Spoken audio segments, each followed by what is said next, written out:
The social media website Twitter is now offering medical degrees for people who want to say they are doctors while they tweet their insane opinions in fits of uncontrollable rage.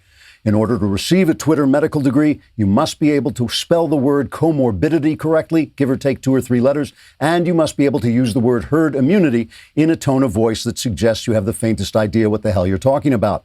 In the final exam, you'll be asked to write a sentence that is provably untrue 5 times in a row in capital letters to indicate that it has now become true as a result of your doing that. The first graduating class included Dr. Bill Donald Trump lied People Die Jackson. Dr. People Die Jackson said, quote, "It's obvious that anyone who wants America to return to work is a right-wing loon who cares more about some greedy shop clerk raking in the big bucks than he does about the innocent life of a grandma or a bunny or a little child with big sad eyes. As a medical professional, I'm telling you, if you leave your home, you risk dying of the virus or a car accident, or maybe from cooking a burger in the office kitchen and having it spit hot fat in your eye, causing you to reel backward, slam into the wall, dislodge a supply shelf, which then buries you under a box of stationary supplies where you remain for days until you starve. Hashtag stay safe, stay home forever," unquote. Dr. Jane Tara Reid is telling the truth Workowski said, quote, "I'm insanely outraged at this absurd, insane, outrageous absurdity. We must return to work now so that the tyrants stamping out our sacred liberties will be defeated, and also my roots are beginning to show," unquote. Twitter says their new medical degree will allow everyone on Twitter to speak about complex medical issues as an expert, just like they were doing before. Trigger warning, I'm Andrew Klavan, and this is The Andrew Klavan Show.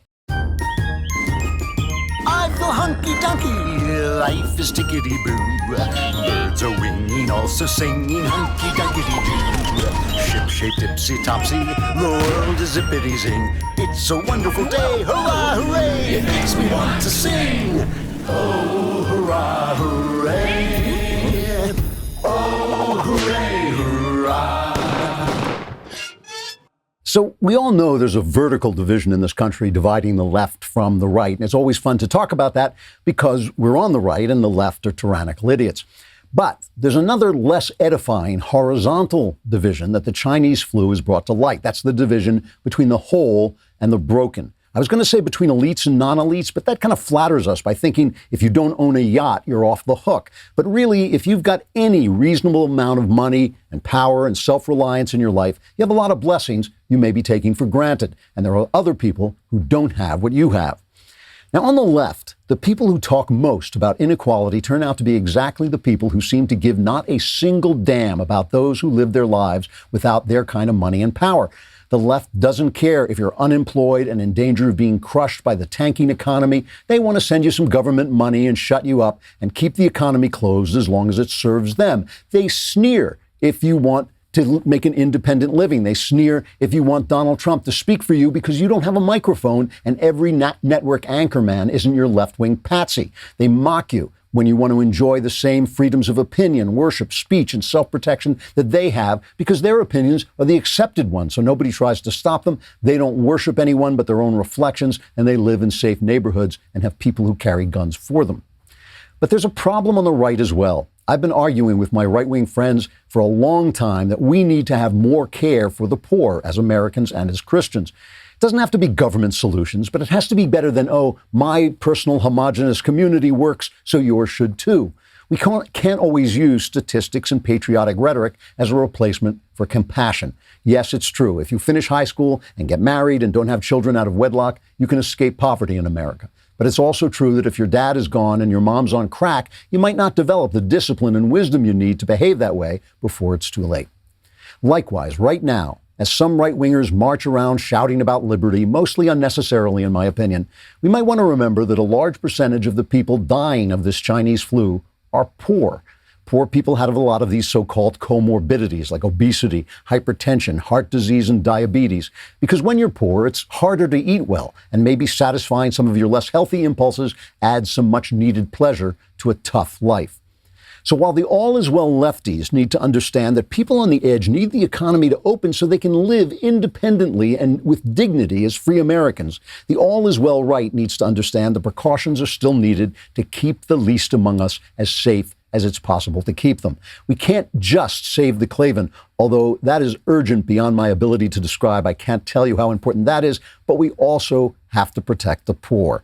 What it comes down to is that neither the left nor the right can find our way out of this maze without following the God of all. And he is the God of all, not just the left or the right, but he's especially the God of the broken. And we who are whole need to remember that. We're going to talk about a lot of stuff going on, especially the corruption that has been hidden by the virus. It's being exposed now, but the virus has taken up all the news, and the Democrats are so happy about that. But first, let's talk about Stamps.com. Obviously, if you need to go out and go to the post office right now, what you're thinking is no, I'm not doing that. But you don't have to, because you got Stamps.com. It will bring you everything the post office can bring you right into your computer. Plus, you can actually save some money with discounts that you can't even get at the post office. Here at the Daily Wire, we've used Stamps.com since 2017, which in American years is hundreds of years. We don't waste our time. It's great. Stamps.com brings all the services of the U.S. Postal Service right to your computer in the safety and comfort of your home, office, or anywhere else you're hunkering down right now. Whether you're a small business sending invoices or an online seller shipping out products, or you're just working from home and need to mail stuff, Stamps.com can handle it all with ease. Any letter, any package, any class of mail, anywhere you want it to go. And you can get 40% off USPS shipping rates, and you get great discounts, 5 cents off every first-class stamp. Right now, my listeners get a special offer that includes a 4-week trial plus free postage and a digital scale without any long-term commitment. Just go to Stamps.com, click on the microphone at the top of the homepage, and type in, you guessed it, Klavan. That's Stamps.com. Enter Klavan. You can send away right now to find out how do you spell Klavan. Write me here. Write me here, and I will sing that song into the phone or wherever in your letter. Mailbag is tomorrow. You got to be a subscriber. If you do subscribe, you will sound just like that. You'll also get 2, not 1 Leftist Tears tumbler for your subscription. I will answer any question you got. Go to dailywire.com, click on the podcast button, click on the Andrew Klavan podcast, click that little mailbag symbol. You can ask me about religion. You can ask me about your personal life. You can ask me about politics. And all my answers are guaranteed 100% correct. Pretty good deal. They will my answers will change your life. Possibly for the better, possibly. All right. By the way, on Wednesday, tomorrow too, I'm going to be doing the All Access Live. I am taking, Knowles and I are trading places. So if you're waiting for Knowles on Wednesday, he'll be on Thursday. I'll be on Wednesday. So don't call up asking me your Catholic questions, because I don't know. So President Trump said he was sick of the press. He wasn't going to hold his briefings anymore. Then he said, I am holding my briefings. And he came back and he actually looked kind of refreshed. And, he's been complaining about the press being unfair. I don't know why he thinks that. I mean, here's an example, a question from New York Magazine's Olivia Nuzzi. If an American president loses more Americans over the course of 6 weeks than died in the entirety of the Vietnam War, does he deserve to be reelected? So, yeah, we've lost a lot of people. But if you look at what original projections were, 2.2 million. We're probably heading to 60,000, 70,000. It's far too many. One person is too many for this. We are fighting the fake news. It's fake, phony, fake. Trump doesn't take the bait. It's like curses foiled again. Olivia Nuzzi said, she then burst into a green puff of smoke and vanished. Ari Fleischer writes, it's clown questions like this. He tweets, it's clown questions like this that can make the briefing a waste of time. The only point of that question was to provoke, not learn anything new, not provide information to viewers. The point was to get under Trump's skin. Good to see POTUS rose above and didn't take the bait. And Newsy's tweeted reply was, shut the F up. It's like, and not only that, your daughter will prick her finger on a spindle and sleep for 100 years. This is the people. This is our press. And obviously, we love them. We know them. They're so corrupt. And we've talked about the Biden thing proving how corrupt they are. But it does matter. And one of the things we're going to see is that it is a corruption that grows out of their connection to the Democrat Party, which has become corrupt because the Democrats and the press are one. It is all one big chain. So let's start with the new news about Michael Flynn, General Michael Flynn. Now, this corruption stuff, sometimes I don't like to get into it because it's so difficult to follow and the ins and outs are really hard. This is a very simple story. Michael Flynn is a heroic combat veteran, a United States Army lieutenant general. He was the national security advisor when the FBI came after him and they questioned him about a phone call he had had with the Russian ambassador to the United States, Sergei Kislyak. Apparently, Flynn had told Vice President Mike Pence that during this conversation, he had not talked about the sanctions that the Obama administration had put on Russia because of their interference in the election. So, but in fact, Flynn had said to Kislyak, we don't strike back because we're going to deal with this. Once we come into office, we're going to deal with this. So don't strike back against us. Keep it cool. But he didn't remember this, or he didn't want to tell Pence, whatever. He didn't tell him. So James Comey, FBI director, thinks that Trump has been colluding with Russia, so he's going to go in and find out about this and question this heroic combat general who's now the national security advisor. Remember, Trump has just come into office, and he explained to Nicole Wallace how he went about doing this. You look at this White House now, and it's hard to imagine two FBI agents ending up in the same room. How did that happen? I sent them.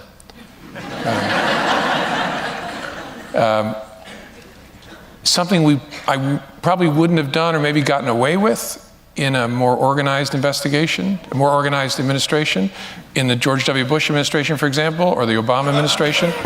The protocol, two men that all of us have perhaps increased appreciation for over the last 2 years. And in both of those administrations, there was process. And so if the FBI wanted to send agents into the White House itself to interview a senior official, you would work through the White House counsel, and there'd be discussions and approvals and who would be there. And I thought, it's early enough, let's just send a couple guys over. You're a lying dog-faced pony soldier. Well, I think, unfortunately, I think he's telling the truth, and it's shocking that an American audience would laugh at the FBI. These are the cops going in. They told Flynn, "Oh, you're not going to need a lawyer. It's just us, just guys, just friends." Then they went in and they questioned him without playing the tape of the conversation. They had the conversation on tape. Obviously, it was a recorded conversation. They didn't play it for him, and they asked him questions about it, and they said it was friendly. Even the FBI agents who were there did not feel he was lying. They felt he had forgotten what he was talking about. Andy McCarthy, who has been the absolute gold standard over at National Review discussing these scandals, but he really knows every detail about this. But he, as a former federal prosecutor, said that this in itself, the way this was handled, was suspicious. I've had many cases involving witnesses where you have a recorded conversation, as happened with General Flynn. If you're not trying to entrap someone, or you're not trying to bring them into a perjury trap, what you simply do, especially I would think if you were dealing with a 33-year heroic combat veteran, commander of the United States, what you would do is you bring him in, you play the tape, and then you ask him, what did this mean? What did that mean? If you bring him in under circumstances where you have the tape and it doesn't need explanation, and you're asking him what was said, I can't conceive of any reason to do that other than to hope that he'll get it wrong, and then you have a basis to say that he made false statements. I just, having done this a very long time, I can't wrap my brain around that. So that's exactly what they did. They set him up. They set him up to lie. So you got Comey saying, yeah, I sent a couple of guys over there. We know that the FBI agents called him up in a friendly way. And the cops do this to people. But this is tremendous power being used against an administration that's just come into office. You heard Comey saying, well, we appreciate Bush and Obama. Now that snarky, nasty, sanctimonious way he has of driving Trump down and basically telling the 64 million people who voted for him what idiots they are, because James Comey knows so much more about it. Okay, so now they come and they say you lied to the FBI, which is a crime in and of itself. What he said to Kislyak, remember, what he said to the Russian ambassador, not a crime. He didn't commit a crime on that phone call. Nothing he did in that phone call was criminal. It was only lying to the FBI or getting it wrong to the FBI because they set him up to do it. That was the problem, right? And again, a combat-hardened general of the United States Army, one of our heroes, they treated him like this is the way they treated him. They set him up to go down the drain. So now they come in and they start to twist his arm. And if you watch I'm sure a lot of you watched Tiger King, remember when the FBI comes in, you get scared. It's not, you're not Superman. Believe me, all the big talk you heard in that show, the Tiger King saying what he was going to do and he's going to do this. The minute the FBI come in, it's like everybody collapsed, right? Because they have the power to put you in prison. It is not a good thing. And they have a lot of power. And just getting it wrong to them can be misconstrued as lying and can be a crime. I mean, they have tremendous power, which is why we're supposed to put tremendous restraints on them. And when you hear the press saying, oh, you're undermining the credibility of our agencies to question the FBI, they are full of baloney and doing the opposite of their job. So now they twist his arm and they threaten to charge his son with a felony, to charge Flynn's son with a felony for failing to register with the Justice Department as a foreign agent, which is called a FARA violation, a Foreign Agent Registration Act. It's a crime that the DOJ almost never charged before the Mueller investigation kicked in, because the Mueller investigation knew very, very quickly that the Russian collusion theory was a hoax, right? So they went after people on process crimes because nobody wants to be appointed a special counsel and then deliver nothing, right? So Flynn pleads guilty. And in the plea agreement, which is often happens, they had a part where it said, we don't have to show exculpatory evidence, what's called Brady evidence. And the judge said, I'm not accepting that. You have to show the exculpatory evidence. So last Friday, in one of these Friday news dumps, they suddenly dumped this exculpatory evidence. We do not know exactly what is in this yet. We don't know exactly what the exculpatory evidence is, but Flynn's lawyer, Sidney Powell, says this is devastating and she wants him released from prison. General Flynn was innocent and was completely set up and framed by the upper echelon of the FBI, that small group of the highest ranking members of the FBI that deliberately set about from at least August 15th, 2016 on to catch General Flynn in something and either prosecute him or get him fired. That's what we've alleged all along, and it's proving true with every new document disclosed. The disclosure of these documents and the advice that more are to come is going to help from all angles. It's the first step toward restoring integrity and credibility to the Department of Justice and the FBI to have this information exposed. The U.S. Attorney, Assistant U.S. Attorney Joyce Lynn Ballantyne, assigned to the case, has advised us since Friday that they're working to unredact or redact certain parts of the documents that were filed under seal on Friday so that they can be disclosed publicly either tomorrow or Wednesday. So this is, his lawyer, so obviously she's going to say this stuff. And I've been keeping off this case because I know there's a lot of sentiment for a general and a combat general and all this stuff. I know there's a lot of sentimental stuff going around. I wanted to make sure I have the facts, but this is appalling. And it feeds into Donald Trump's narrative. Donald Trump's narrative once again turning out to be, for all his flaws, the true narrative when he says this should never have happened.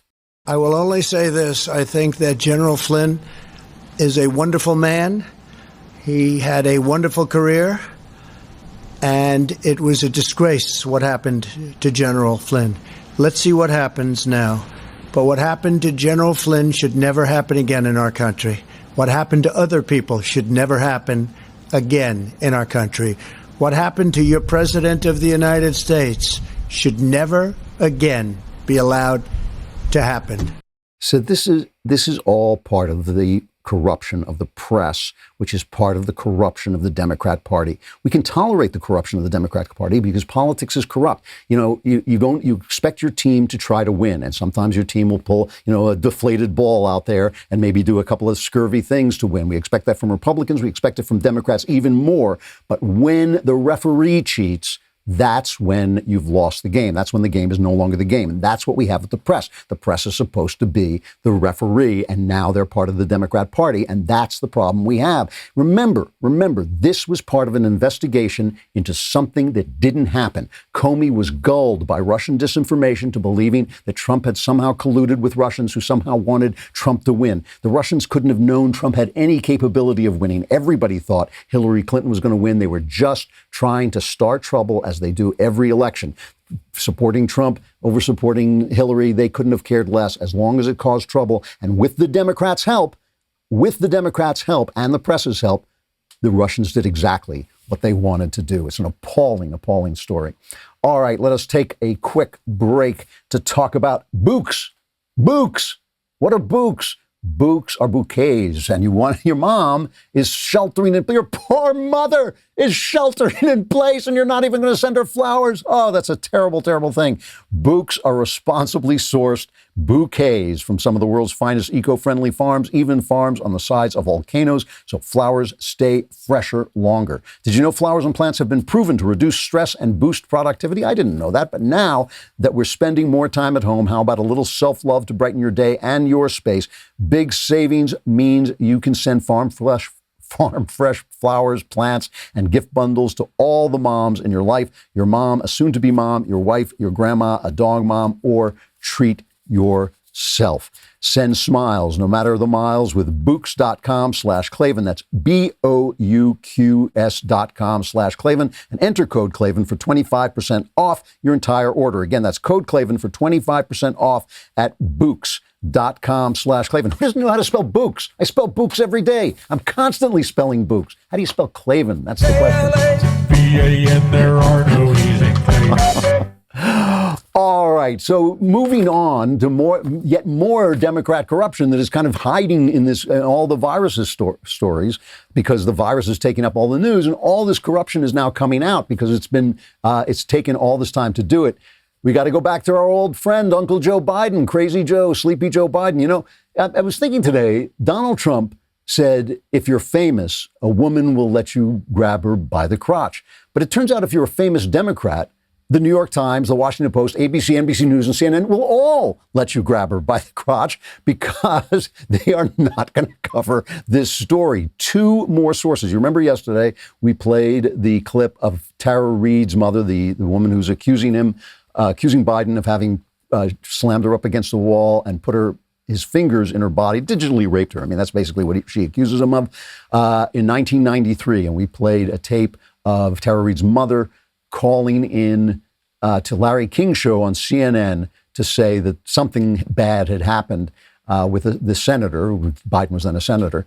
And the fact that CNN basically buried this story. CNN didn't find the CNN footage. Our friends at Media Research Center found it, and The Intercept ran the story. Two more sources have come forward to corroborate certain details about Reade's claim. This is from Business Insider. One of them, a former neighbor of Reade's, has told Insider for the first time on the record that Reade disclosed details about the alleged assault to her in the mid-1990s. This is the quote. "This happened, and I know it did because I remember talking about it." Linda Lacasse, who lived next door to Reade in the mid-1990s, told Insider. The other source, Lorraine Sanchez, who worked with Reade in the office of a California state senator in the mid-1990s, told Insider that she recalls Reade complaining at the time that her former boss in Washington, D.C. had sexually harassed her and that she had been fired after raising concerns. That's genuinely bad. You know, it's funny. I always think back on the Anita Hill, Clarence Thomas thing. The fact that Anita Hill was never fired, she was promoted, she was, the accusations in that case were so minor that you would think the only thing you could say was that when she said something about it, she was fired. But she never was. She was promoted. She was really treated well. Business Insider sought access to Biden's senatorial papers, which are housed at the University of Delaware, to see if they could shine any additional light on Reade's claims. However, the university denied the request because we know the university is part of it. I just have to read you, just for laughs, I have to read you the Washington Post headline on this, okay? Here's the Washington. You had to listen to this carefully. This is almost a work of art. It's like Dadaist art, you know. Developments in allegations against Biden amplify efforts to question his behavior. Developments in allegations against Biden amplify efforts to question his behavior. I don't know what it means either, but it's some kind of version of Republicans pounce. I mean, that's going to be the story, Republicans pounce. But there are efforts to question his behavior. We're not making them. The Washington Post isn't making those efforts. And if we were making the efforts, we're not doing it. You know, tired. It's hard to get out. It's the lockdown. You know, I don't know. It's like I can't get him on the phone. We're making efforts, but not that hard. And we're not questioning his behavior. But the efforts are amplified because the allegations are now being supported by more and more witnesses. And remember again, hate to say it, but in the Kavanaugh case where we had to believe all women, where it was Me Too, you know, all this stuff, just remember, no evidence, there was no evidence that Christine Blasey Ford had ever met Brett Kavanaugh. None. Okay, so this is a lot of evidence, corroborating evidence from the time. I'm not saying it happened. I'm only talking about the press so far. It's going to be very hard to get actual proof on this, but this does lend plausibility to it. And if it's true that we have to believe all women, and if it's true that the time's up, as they say, you know, time's up for Me Too, and you know, all this stuff. Why is this not a headline story? And I can't wait for somebody to say, well, it's because of the virus. You know, we have to cover the virus. No, it's not. They're actually covering this up. You know, Media Research Center, they've done such a good job on this, and they're really a good site. They said the New York Times and Washington Post have published lengthy stories investigating the charges, although they did it like 19 days after the charges were made. ABC and NBC haven't spent even a single second on the story. CBS has devoted 63 seconds to it, while PBS gave it a mere 7 minutes. The all-day news network CNN and MSNBC should have posted significantly higher totals, but they haven't. MSNBC managed only 4.5 minutes all through April, in mid-April, while CNN only ended its complete blackout after we, MRC, posted their own video from 1993. It's just an amazing, amazing disparity. Also, of course, the tone of the feminists. Alyssa Milano, she says she was burying this. I mean, Alyssa Milano is the TV actress who was a big, big Biden supporter. She tweets out, "I'm aware of the new developments in Tara Reade's accusation against Joe Biden. I want Tara, like every other survivor, to have the space to be heard and seen without being used as fodder. I hear and see you, Tara." Me too. Congratulations, Alyssa. You can hear and see. And she should have the space. She wants to have the space to be heard. Maybe a space, if it could be off to the side in a corner somewhere, maybe in a box, maybe with a curtain over it, that would be a good space where she could be heard. Another one is this Michelle, I forgot her name. Michelle Goldstein, is it, over at the New York Times, a former newspaper. She is the one who is just a screaming feminist who went after the charges against Kavanaugh, were absolutely dispositive. The fact that they existed were absolutely dispositive that all men are pigs. It just was everybody. Everybody was indicted. Now she tweets, "This is the most persuasive corroborating evidence that has come out so far. What a nightmare." Well, what a nightmare for whom? What a nightmare for Joe Biden. Why are we suddenly identifying with Joe Biden? Why wasn't it a nightmare for Brett Kavanaugh? You know, the thing about it is, again, it goes back to the press. It is about the fact that there are people on the left who are willing to support Joe Biden, as one Twitter person said, not a big Twitter person, but a person on Twitter said, "I don't care if he raped 100 women at gunpoint. We have to defeat Trump." Okay, you're a partisan. I get it. I think you're a jackass, but still, you're a partisan. That's fine. It's the refs. There used to be, when I lived in England, all the papers there are partisan. They're all partisan. So when you get the Telegraph, it's a conservative paper. It used to be back then anyway. I don't know if it still is, but it's a conservative paper, independent, kind of moderate. Guardian is the leftist socialist paper. I would read them all. I would read the Telegraph as my daily paper, but then I'd pick up the Independent and look at it. And then once a week or so, I'd get the Guardian and hear what the socialists had to say. And you knew exactly what you were getting. But because of the way the American press grew up, because of the standard of objectivity that actually became part of the American press in the 50s, when we had kind of a consensus in this country, the fact that it is now deteriorated like this is just an amazing example of corruption, because it's not like the New York Times says we are the woke liberal paper. They say we play it right down the middle. They say it over and over again. No, we play it right down the middle. Dean Baquet had the temerity, had the courage, has the gall, I guess is the word, to come out and say, well, we're not covering this Joe Biden story because we're not covering this Joe Biden story. If we were covering it, then we'd cover it. But since we're not covering it, we're not covering it because it's not in the news. I know because I read my paper and it's not in the news, so we're not covering it. But if I read my paper and it was in the news, then I would cover it because it would be in the news because we'd be covering it, so I'd cover it. I mean, that's what he came out and said, and there's nobody around him, there's nobody near him say, Dean, you sound like a corrupt politician. You sound like a guy who's a bagman for the Queen's Democrat Party. That's what you sound like. You sound like the most corrupt lowlife on earth. No, it's like, I'm Dean Baquet. I have my tie, I have my suit. Look, could I be corrupt when I look like this, when I wear a suit like this? And everybody around him going, no, you're Dean Baquet. You must be a good fellow. He's not. He's surrounded by all these people who agree with him. And so nobody is there to tell him that he sounds like a jackass. Trump, again, has a fair gripe. He has this line about the press that were asking him about Joe Biden and how Biden was covered. And this is what Trump says. I can't tell you what's going to happen. We have a sleepy guy in a basement of a house that the press is giving a free pass to, who doesn't want to do debates because of COVID. And lots of things are happening, right? And I watched a couple of interviews and I say, I look forward to this. But they're keeping him sheltered because of the coronavirus. And he's not moving around. He's not moving too much. And then I watch what the press does to the Republican Party and to me in particular. We had the greatest economy ever put together. This is the thing. When the Democrats and the press are one, and they are, when there's corruption in the Democrat Party, there's corruption in the press. When there's corruption in the press, there's corruption in the narrative. When there's corruption in the narrative, in order to preserve the narrative, the dishonest narrative, you have to silence people, you have to censor people, you have to stomp on people. And that's what's happening on YouTube, that's what's happening on Twitter, that's what's happening in social media, it's what's happening in the press. They now hate free speech. Why? Because they have become corrupt by attaching themselves to the Democratic Party, which is inherently corrupt because it's a political organization. Political organizations get corrupt. It's a bad situation. All right, let us take a moment to look at honey. Well, I was using honey yesterday. I can't even remember what I was buying, but I was buying something online, and the honey pops up with all these coupons. It saved me a lot of money, and it's really easy. It takes a few minutes to put honey onto your computer. It works in the background, and when you go shopping, it looks for coupons and deals that you can get. And obviously, you're sitting home by now. You're probably ordering things like 18th century hats for elephants or something because you just want to get something. Honey will find. If there's a deal, Honey will automatically find the best promo codes and apply them to your cart. So when you check out, the little box drops down. All you have to do is click Apply Coupons. You wait a few seconds for it to scan for every promo code on the internet, and you watch the prices drop. Honey has found its over 18 million members, over $2 billion in savings. So if you're not using Honey, it's literally passing up free money. It's free to use and installs in just a few seconds. Plus, it's backed by PayPal, so you know it's good. Get Honey for free at joinhoney.com/Andrew. That's joinhoney.com/Andrew. It really does work. All right.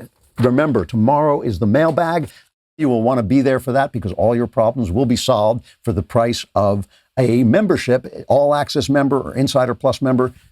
You will get 2 of these, 2 solid gold, diamond encrusted leftist tears tumblers, which are different from all other solid gold, diamond encrusted tumblers because they are not solid gold and diamond encrusted. You'll get 2 of those. You'll get 3 hours of Ben's show. You'll get op-eds, special op-eds from Ben. You'll get an ad-free website. You get to use the mobile app, and you get to be in the mailbag. And on Wednesday, you can also talk to me at 5 o'clock Pacific, 8 o'clock Eastern, right, on the All Access show. You get a lot of stuff. And we solve all your problems. So come on over to dailywire.com and subscribe.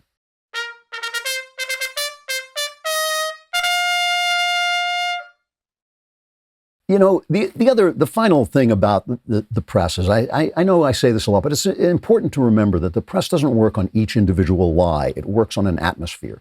And you live in that atmosphere. And that's the atmosphere, that's what they call the narrative. And it is amazing.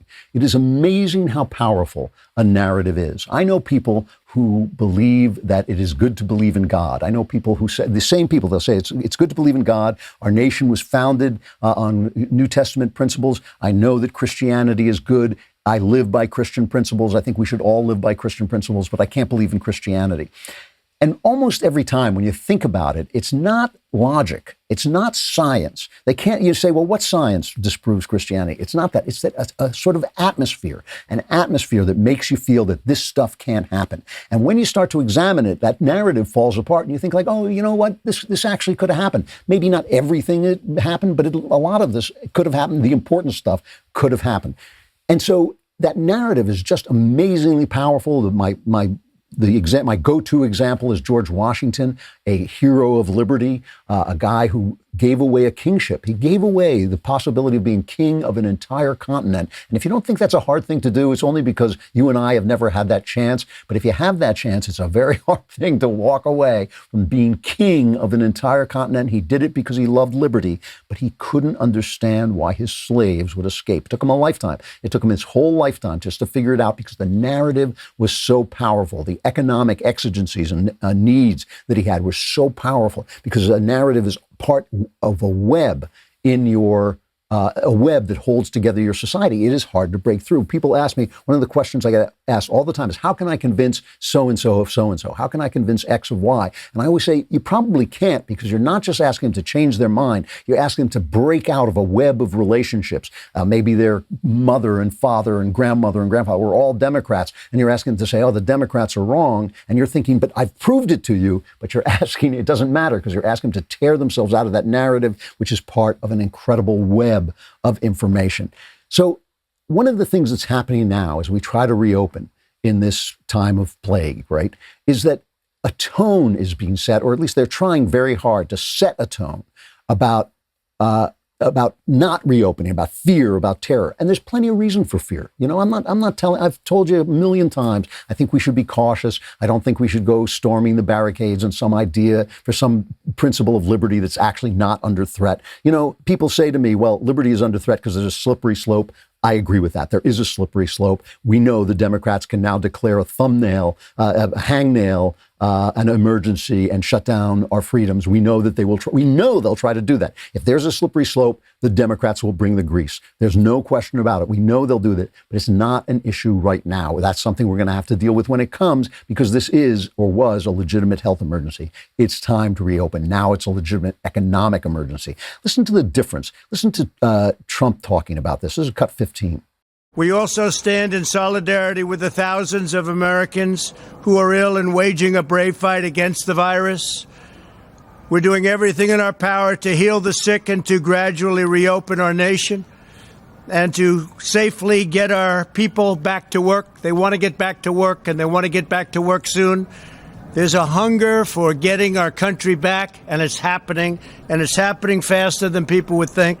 You know, and that is a really upbeat, good tone. He's saying gradually, he's saying cautiously, he's saying all that, but he's saying it has to happen. Whereas if you go to the New York Times, a former newspaper, every story is a story of fear. Every story is states try to reopen while death lurks outside the door. I mean, that is really, if you look at, you can look it up online. Just look at the front page of the New York Times. Every single story is evil Trump wants money to flow into the coffers of human beings, but they're all going to be dead. You know, that's basically the news. And that tone of fear, that tone of everything that Trump does is a failure. Everything that Trump says is a scandal. Every tie that he wears is a slap in the face to the American way. You know, it is what the press does. It's what they do for a living. And, you know, when you listen to, I don't know, like Garcetti, who I think is a terrible mayor. He's the mayor here in L.A. Here's his comment. My sense is probably in the next 2 to 6 weeks, we'll see some baby steps forward. You know, it's so critical to have a few things in place. It's not really about a date or how few cases you have. It's about the infrastructure you have to handle opening up. So the good news is the bad news here. The good news is, and thank you to everybody listening, what we've been doing has worked. It has saved thousands of lives. But the bad news is that means, according to the USC prevalence study, we have about 96% of us that could still get this, and if we opened up the wrong way, we could have by August 1st 95% of us with COVID-19. But that's just not true. I mean, all the science is against that, basically. The idea, remember, that's goalpost moving. The idea is that we were supposed to shut down to keep the hospitals from getting overwhelmed. That has only happened in 1 or 2 places. I doubt it's going to happen here. So the hospitals are in trouble. The hospitals are closing because they don't have, their beds are all empty and they don't have any money. They don't have services, so they don't have people paying. The other thing about this is this constant attacks on Donald Trump have obscured the fact that he was right about China and that China is a serious, serious problem going forward. I mean, we're going to have to, Politico did this thing, unbelievable. Politico issues a story, correcting a story that they wrote about China and Trump owing tens of millions of dollars to the Bank of China. This has been a big mainstream media thing that, Trump says China, but he has dealings with China, okay? So here's Politico writing about themselves. Politico published an article Friday morning on President Donald Trump's business dealings with China. It was called Trump Owes Tens of Millions to the Bank of China and the Loan is Due Soon. Since then, new reporting and information have led us to update and correct the article after publication. And I don't have to tell you, it means when they correct that just means it's not true, right? It's not true. On Friday evening, Politico received a statement from a representative for Bank of China USA, which had not been contacted beforehand, that the bank had sold off or securitized its debt shortly after the 2012 deal. A spokeswoman said the bank has no current financial interest in any Trump Organization properties. Now, the key term there is the Bank of China, which had not been contacted beforehand. It's just, like I said, if you were at preschool and preschool had a preschool journalism class, they would say if you're doing a story about the President of the United States' debts to the Bank of China, one phone call you want to make, kids, is to the Bank of China. But they didn't even contact them. And so, the fact that Trump, the idea that globalism is now appearing to be as bad as Trump said it is just intolerable to these globalist elites. And here's Bill Gates talking about what happened in China.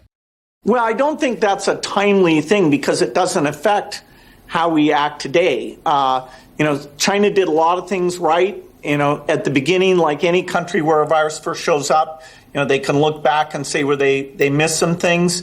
Some countries did respond very quickly and get their testing in place, and they avoided the incredible economic pain. And it's sad that even the U.S., that you would have expected to do this well, did it particularly poorly. But it's not time to talk about that.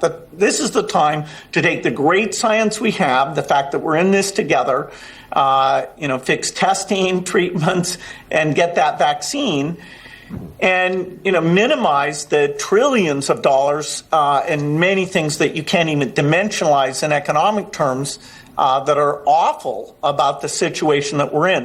You were too smart to be acting this dumb.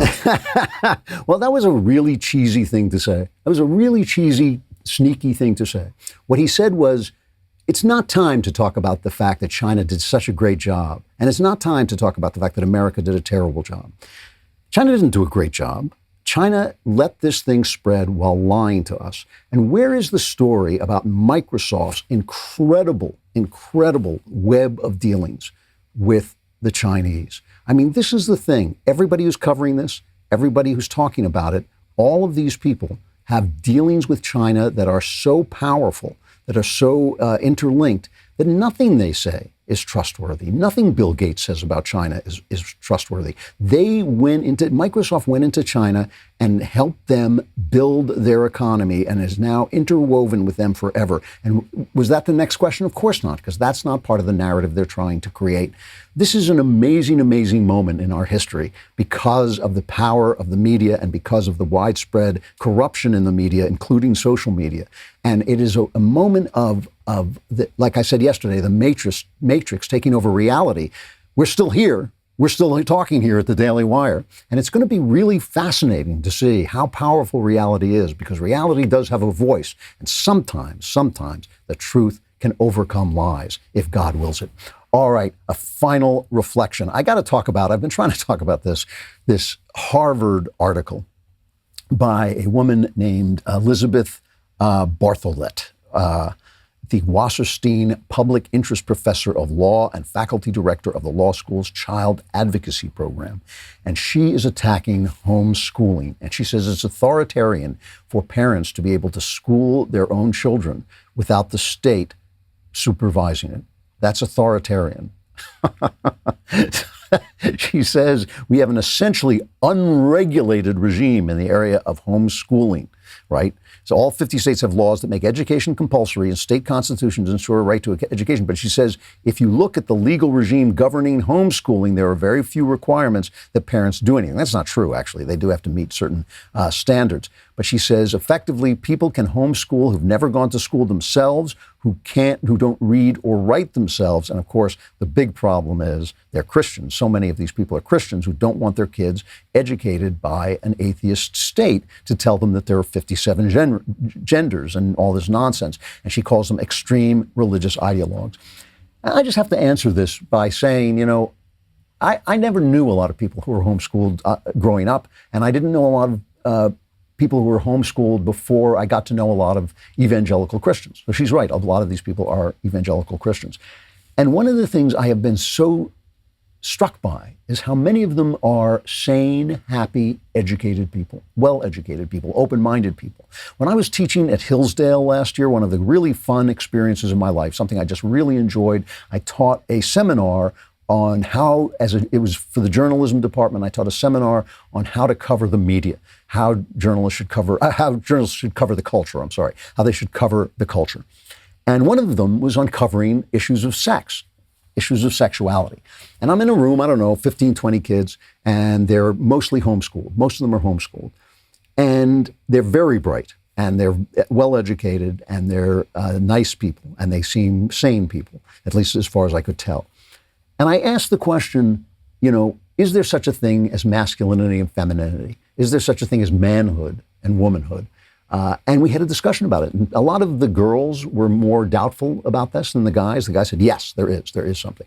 But a lot of the girls were no, and we started to have a conversation about it. And we started to kind of, I won't say we came to a consensus where we all agreed, but we started to kind of move toward a place, not by my engineering it, just by the conversation going the way it went, where we started to think like, yeah, there are feminine and masculine traits, but some people, of course, are are outliers. And also, there is encouragement from some of these traits by society. And, there's a mixture of things. It was a really intelligent conversation. It wasn't until hours later, may have been days later, when I suddenly occurred to me that if I had brought that up at Harvard, if I had brought that up at Yale, I might have lost my job. I might have been thrown out. I might have been condemned. I might have started a riot, because they're closed-minded, because they're small-minded, because they're taught by leftists, and leftism is an open enemy of truth. It always has been. Leftism has always been an open enemy of the idea of objective truth.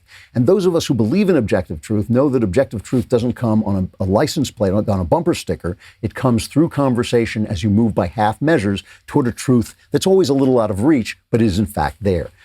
These homeschooling kids are much more open. They're just by my observation, much more free thinking, much more civilized, and much more sane than the people who go to public schools and get drugged if they're not polite, if they're boys, they get given sedatives, they get taught nonsense that the left seems to think is true about gender and about sexuality that they don't even need to get from school. They can learn that from their parents and learn it on their own. This tyranny going on at Harvard. Yesterday, I read a piece saying that big business should surveil us and censor us the way they do in China. And China has been right to do this. The Chinese government has been right to do it, and the American government has been wrong. What the hell is going on at Harvard? It is really time to take a look at this incredibly, incredibly wealthy school that is schooling people and saying it's still Harvard.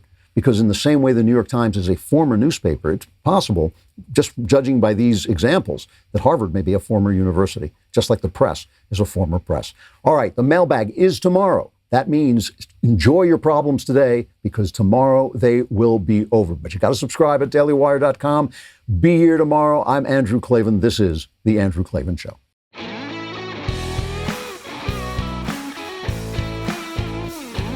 The Andrew Klavan Show is produced by Robert Sterling and directed by Mike Joyner. Executive producer, Jeremy Boring. Technical producer, Austin Stevens. And our supervising producer is Mathis Glover. Assistant director, Pavel Wydowski.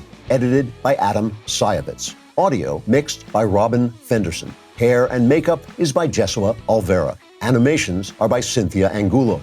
Production assistants, McKenna Waters and Ryan Love. The Andrew Klavan Show is a Daily Wire production. Copyright Daily Wire 2020. If you prefer facts over feelings, aren't offended by the brutal truth, and you can still laugh at the insanity filling our national news cycle, well, tune in to The Ben Shapiro Show. We'll get a whole lot of that and much more. See you there.